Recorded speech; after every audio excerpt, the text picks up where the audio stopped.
My name is Deb Usilka, and I'll be your instructor for this course. I have a lot of really cool things that I want to show you to really increase your productivity and your creativity.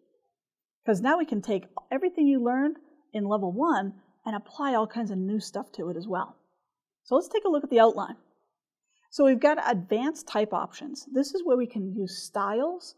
So if you're doing a brochure or a menu, you don't have to select text and style it and then remember all your settings. You can just save that and then just reapply it very quickly.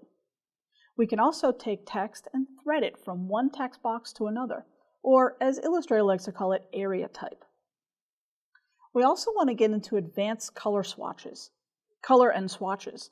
And this is where we can go in and we can take your artwork and recolor it with a new whole palette of colors. It's actually really cool.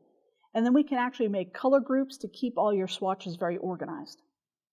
Then we'll get into shape building, and we'll take shapes and we'll do even more creative things with them.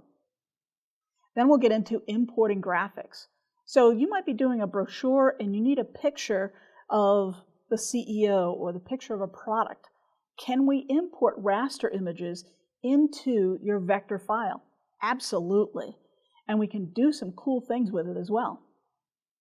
Then we can get into masking. And masking can be a little bit challenging until you understand the difference between black and white.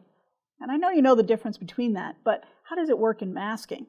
So we'll see how we can apply 2 different types of masks depending upon how you need your image to look. And then finally we'll get into actions. Now if you're familiar with Photoshop actions, then actions over here in Illustrator work very, very similarly. But if you don't know anything about actions, they're saved steps. And what it does is you can record your steps and then it'll take out those gaps of time.